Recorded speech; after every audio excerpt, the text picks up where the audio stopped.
Going to a more competitive league, we go to the Big Sky, and figuring out like who to put in the favorite section here is really difficult because even there's some games currently. We're recording this on Monday, and there's still some games ongoing right now that could change where the seeding ends up in this conference.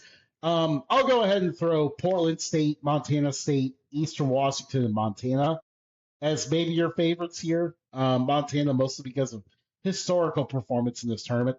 I think they lost again tonight. Who is a sleeper team that you like here? Northern Colorado.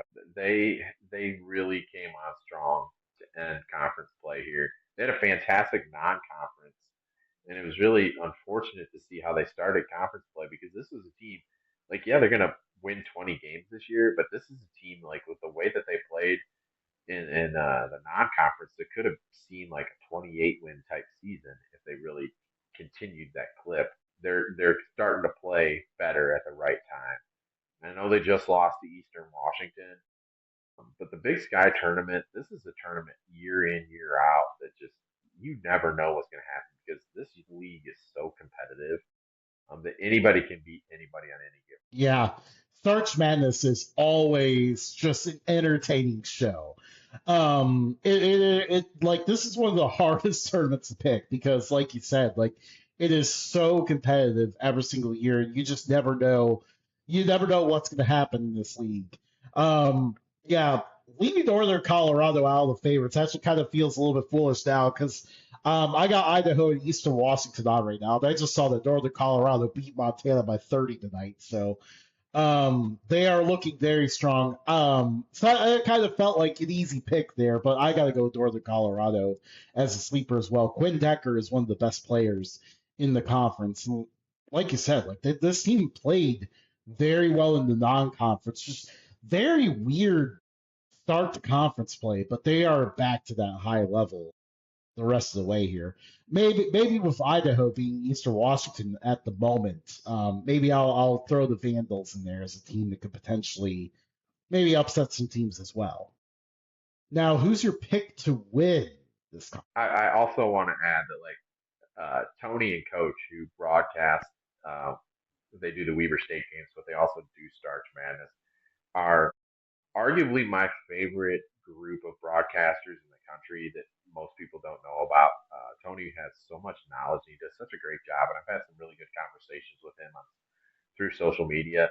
And then Coach, if you just listen to him, he is hilarious because he's just old school.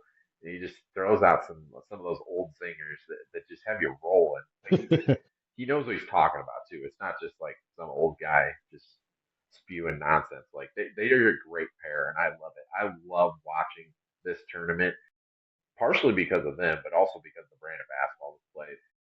I'm gonna actually say I'm picking Northern I Colorado. gotta keep this tangent. Sorry, I gotta keep this Yeah, tangent going for a moment here. Yeah, those two are absolutely some of my favorites. And also, actually, before we got on to record, I have to mention Mitch Stroman, another legendary Big Sky commentator. From the Northern Arizona broadcast. His last broadcast was tonight, and it was pretty emotional hearing it. He was his voice is one of my favorites, and his excitement for the game is very good. I mean, the yeah, Big Sky really has the market here at great commentators. Like you're listening to an ESPN broadcast, like usually these Big Sky ones are very entertaining. I agree. Couldn't agree more.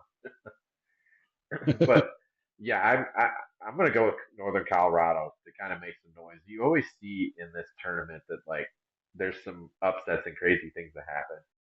Northern Colorado's peaking at the right time. They can score at such a high level, and I think that that matters in March. Obviously, they have really good guard play, so I'm going with them.